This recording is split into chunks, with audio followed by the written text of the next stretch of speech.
교재 90쪽입니다. 제가 읽겠습니다. 제사장들은 맡은 직분을 행할 때 거룩한 옷을 지어서 입습니다. 우선 하나님께서는 대제사장이 입는 예복의 여러 부분을 구체적으로 명령하셔서 제사장 직무를 수행하게 하십니다. 제사장의 겉옷인 에봇을 어떻게 제조하고 두 보석의 모양과 위치는 어떠해야 하는지를 말씀하십니다. 제사장의 흉패는 판결 흉패라고 부르며 재료, 제조와 착용 방법 등을 설명하십니다. 이어서 금방울, 석류, 순금패에 새길 글, 여호와께 성결, 속옷과 속바지 등에 관한 규례들을 지시합니다.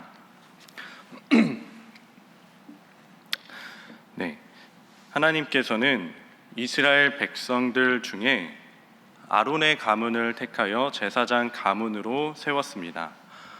제사장은 하나님과 백성들을 연결시켜주는 아주 중요한 사명을 맡은 직분입니다. 그 당시 죄인된 사람은 하나님 앞에 직접 나아가지 못했지요. 또한 거룩하신 하나님께서도 죄인들 앞에 직접 나오지 않으셨습니다. 그렇게 되면 죄인들이 죽기 때문입니다. 그래서 거룩하신 하나님과 죄인된 사람 사이에 다리 역할을 해주는 존재가 필요하게 된 것인데, 그 일을 하는 사람이 필요하게 된 것인데, 그것이 바로 제사장들이고 제사장들의 직무였습니다. 그런데 제사장들, 특히 대제사장은 그냥 직무를 감당해서는 안 되고 직무를 행하기 전에 먼저 해야 할 것이 있었는데, 바로 대제사장의 옷을 입는 일이었습니다. 옷을 입지 않고서는 절대로 하나님의 성막에 와서 그들의 직무를 행할 수 없었습니다. 반드시 옷을 입어야 되었습니다. 그래서 오늘 본문은 대제사장의 옷을 어떻게 만들어야 하는지에 대한 설명서와 같은 말씀입니다. 오늘 본문을 보면 이 제사장의 옷, 대제사장의 옷은요, 사람이 디자인하고 사람이 재질을 선택하고 모양을 내는 것이 아니었습니다. 단추 하나 매다는 것, 어떤 실을 쓸지, 또 그 실 하나를 선택하는 것도 하나님의 말씀대로 만들어야 되었습니다. 작은 것부터 큰 것에 이르기까지 모든 것을 오직 하나님의 말씀대로만 만들어야 됐습니다. 그리고 하나님의 말씀대로 만들어질 이 대제사장의 옷에 대해 하나님은 또 이렇게 말씀하십니다. 우리 2절 말씀, 출애굽기 28장 2절 말씀 함께 읽겠습니다. 시작. 내 형 아론을 위하여 거룩한 옷을 지어 영화롭고 아름답게 할지니. 이제 아론이 대제사장으로 부르심을 받았는데, 사실 아론 역시 모든 이스라엘 백성들과 같이 똑같은 죄인입니다. 거룩한 하나님 앞에 스스로 온전히 나아갈 수 없었습니다.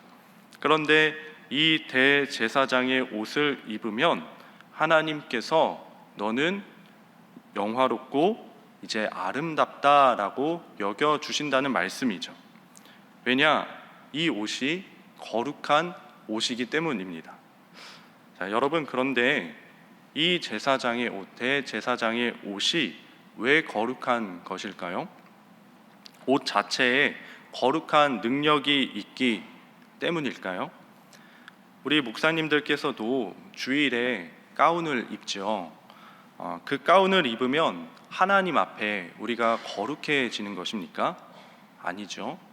예전적으로 우리가 가운을 입는 것이지 옷 자체에는 거룩하게 하는 능력이 없습니다. 그럼 이 대제사장의 옷 역시 옷인데, 이 옷은 왜 거룩한 옷이 될 수 있었던 것일까요? 그것은, 이 옷은 아까 앞서 말씀드렸다시피 오직 하나님의 말씀대로만 지어졌기 때문입니다. 디모데전서 4장 5절 말씀에 하나님의 말씀과 기도로 거룩하여 짐이라. 또 베드로전서 1장 23절 말씀에도 너희가 거듭난 것은 썩어질 씨로 된 것이 아니요 썩지 아니할 씨로 된 것이니 살아있고 항상 있는 하나님의 말씀으로 되었느니라. 거룩하게 하는 능력은 어디에 있는가? 무엇에 있는가? 바로 살아있고 항상 있는 하나님의 말씀에 있습니다.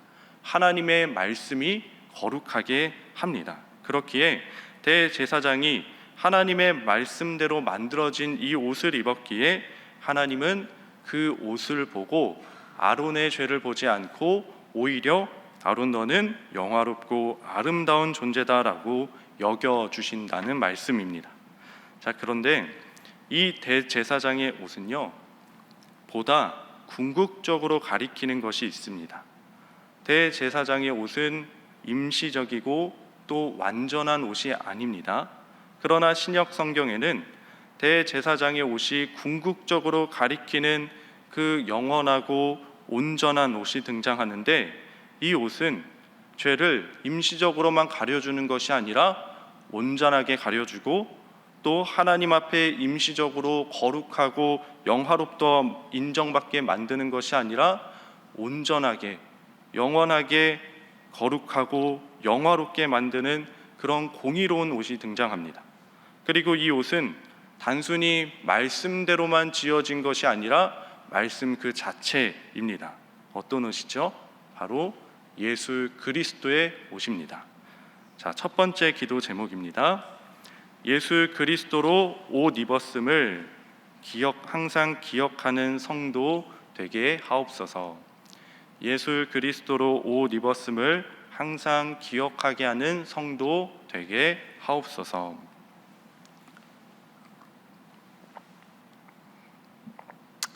갈라디아서 3장 27절 말씀을 제가 읽어드리겠습니다.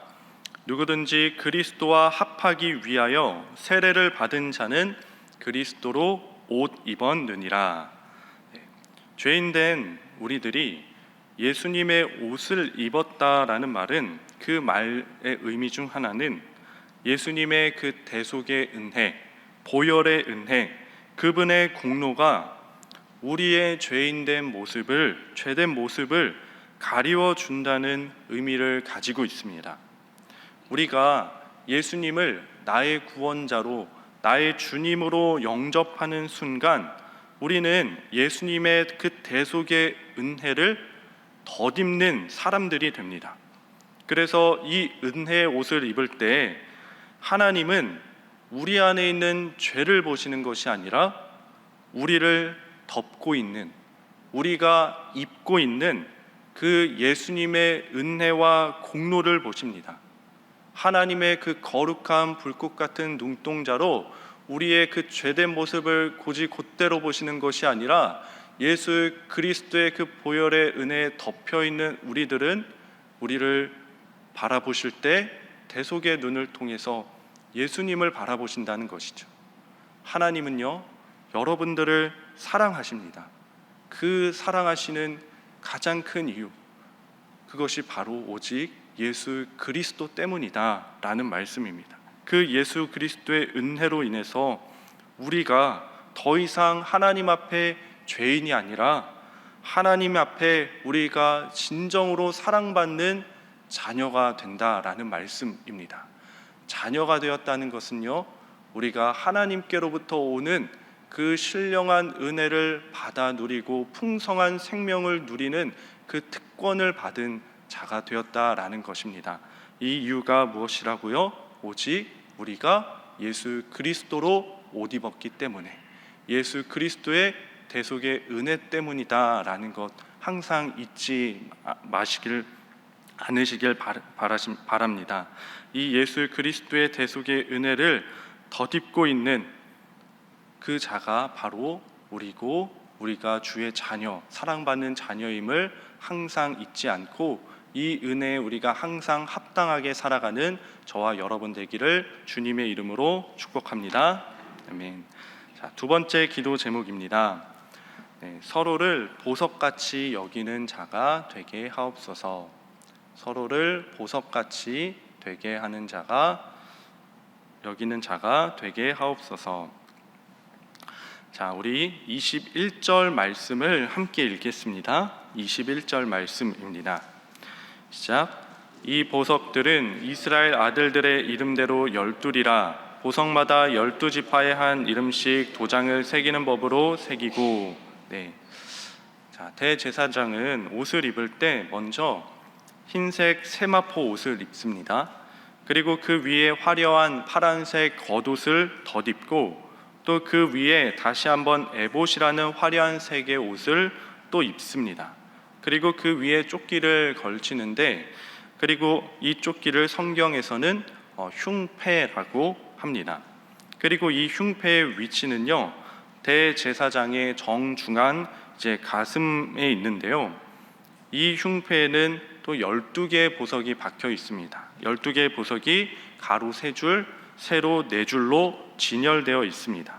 그리고 이 12개의 그 보석은 각 보석마다 12지파의 이름이 새겨져 있었고 또 보석의 종류, 모양, 색깔이 다 달랐습니다. 자, 그럼 이 12개의 보석들이 담긴 흉패가 가진 그 교훈을 한번 살펴보면, 흉패에 박힌 12개의 보석의 색깔이 다 다르고 또 종류와 모양이 다 달랐습니다. 이는 마치 이스라엘 12지파의 다양성을 보여주는 것 같습니다.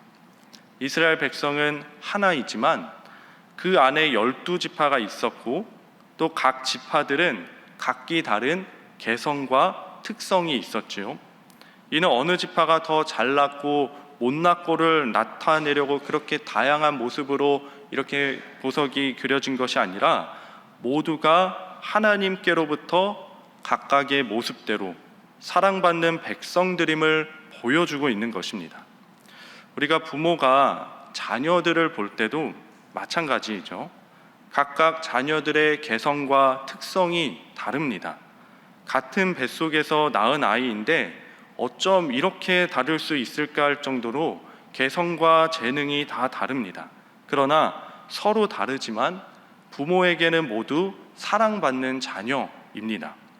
마찬가지로 이스라엘 12지파는 각각 다른 개성과 특성이 있었지만 하나님께 모두 사랑받는 백성들이었습니다.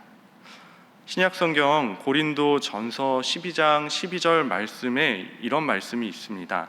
몸은 하나인데 많은 지체가 있고 몸의 지체가 많으나 한 몸인과 같이 그리스도도 그러하니라. 그리고 그 고린도전서 12장 말씀 이어서 보면 17, 18절 말씀을 또 제가 읽어드리겠습니다. 만일 온몸이 눈이면 듣는 곳은 어디며 온몸이 듣는 곳이면 냄새 맡는 곳은 어디냐. 그러나 이제 하나님이 그 원하시는 대로 지체를 각각 몸에 두셨으니, 이 말씀은 몸은 하나이지만 몸에 붙어있는 지체는 다양하고 모두 모양이 다르고 그 기능도 다릅니다. 이처럼 모든 성도들 역시 예수님이라는 몸에 붙어 있지만 저마다 개성이 다르고 재능이 다릅니다. 한 몸 안에 손과 머리와 다리가 있듯이 각 지체들은 각기 다른 역할과 다른 기능을 가지고 있습니다. 그러나 중요한 것은요, 우리 몸의 지체들이 서로의 기능이 다르고 모습은 달라도 분쟁이 없고 갈등이 없는 것처럼 우리 교회 성도들 역시 이러해야 한다라는 말씀입니다. 여러분, 눈이 아프면 어떻게 하죠? 자연스럽게 손을 움직여 눈을 만집니다. 눈이 많이 피로해지면 손을 사용해서 눈 마사지를 해주면서 피로한 눈을 도와주죠. 그리고 목이 아프면 또 자연스럽게 손이 들려서 아픈 부위를 두드려 주거나 마사지를 해주기도 합니다. 또 배가 고프면 어떻게 됩니까? 자연스럽게 발이 움직여 음식이 있는 곳으로 걸어가게 됩니다. 몸 가운데 약한 지체가 있으면 우리 몸의 다른 지체들은 그 약한 것을 도와주고 더욱 귀하게 여기고 보호한다는 말씀입니다. 그래서 고린도전서에서는 계속해서 이렇게 말하는데 한번 이제 잘 들어보시길 바랍니다. 22절에서 25절 말씀인데요. 더 약하게 보이는 몸의 지체가 도리어 요긴하고 우리가 몸에 덜 귀히 여기는 그것들을 더욱 귀한 것들로 입혀주며 우리의 아름답지 못한 지체는 더욱 아름다운 것을 얻느니라. 우리의 아름다운 지체는 그럴 필요가 없느니라. 오직 하나님이 몸을 고르게 하여 부족한 지체에게 귀중함을 더하사 몸 가운데서 분쟁이 없고 오직 여러 지체가 서로 같이 돌보게 하셨느니라. 하나님께서 우리의 몸을 이렇게 창조하셨습니다. 우리의 몸이 서로 돕는 기능을 가진 것처럼 저와 여러분 역시 예수 그리스도라는 몸 가운데 붙어 있는 손과 발이요 눈과 귀와 같은 소중한 지체들입니다. 그러므로 예수님 안에서 서로가 서로의 다름을 인정하고 서로의 연약한 부분과 필요를 또한 채워주고 서로가 서로를 섬길 수 있는 넉넉한 마음을 가질 수 있기를 바랍니다. 과거 구약의 대제사장이 가슴에 있는 흉패에 서로 다른 12개의 보석을 품었듯이 예수님께서도 저와 여러분 한 사람 한 사람을 아름답고 존귀한 보석으로 여기시고 예수님의 가슴에 품으셨습니다.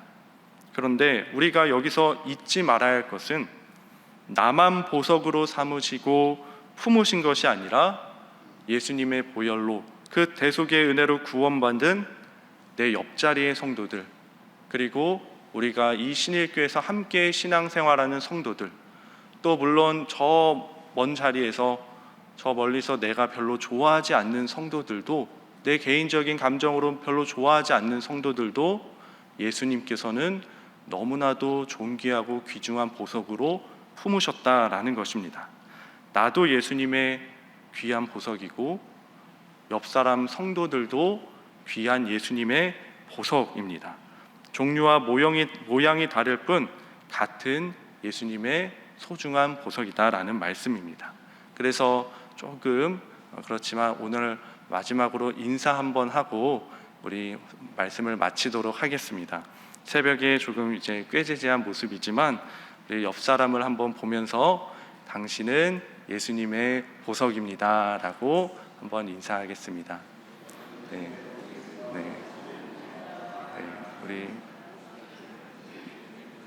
우리 새벽의 이 모습도 예수님의 소중한 보석과 같은 모습인 줄 믿습니다. 네, 제가 기도하겠습니다. 우리 이 시간 함께 기도할 때 하나님, 우리 예수 그리스도로 옷 입은 성도라는 것을 항상 잊지 않게 하여 주옵소서. 또 우리 모두가 예수님의 보석임을 알게 하시고 나만이 예수님의 소중한 보석이 아니라 내 옆 사람의 성도도, 내 옆에 있는 성도도 주님의 귀한 보석임을 기억하게 하여 주시고 그렇게 서로 이해하는 자가 되게 하여 주옵소서. 그리고 오늘 우리 신일교회를 위해서, 또한 위임 목사님을 위해서, 또한 가지고 난 각자의 기도 제목을 위해서 이 시간 함께 기도하도록 하겠습니다. 주여 믿습니다. 주여 믿습니다. 주여 믿습니다.